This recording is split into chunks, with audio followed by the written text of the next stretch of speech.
Generator on ആക്കുക. എന്നിട്ട് on ആക്കിയ ശേഷം നമ്മൾ ഓപ്പണിലേക്ക് ഇടും വേണം കേട്ടോ.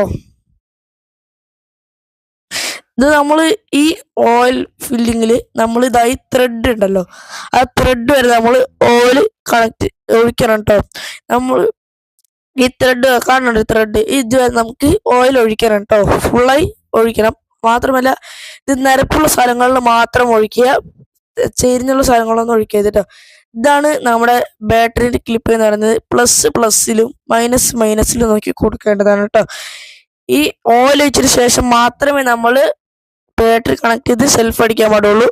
ഇത് പുതിയ സാധനമാണ്, ഇപ്പോൾ വന്നിട്ടുള്ളൂ. അപ്പോൾ ഇപ്പം തന്നെ സ്റ്റാർട്ട് ചെയ്ത് കഴിഞ്ഞാൽ നമുക്ക് ഈ ജനറേറ്ററിൽ ഡാമേജ് വരാനുള്ള സാധ്യത കൂടുതലാണ് കേട്ടോ. ഇത്രയൊക്കെയാണ് നമ്മൾ ഇന്നത്തെ വീഡിയോ. ഈ ജനറേറ്റർ ആർക്കെങ്കിലും ആവശ്യമുണ്ട് എന്നുണ്ടെങ്കിൽ നമ്മുടെ താഴത്തെ നമ്പറിൽ കോൺടാക്ട് ചെയ്താൽ മതി, ഞങ്ങൾ അവിടെ എത്തിക്കുന്നതാണ് കേട്ടോ. നന്ദി, നമസ്കാരം.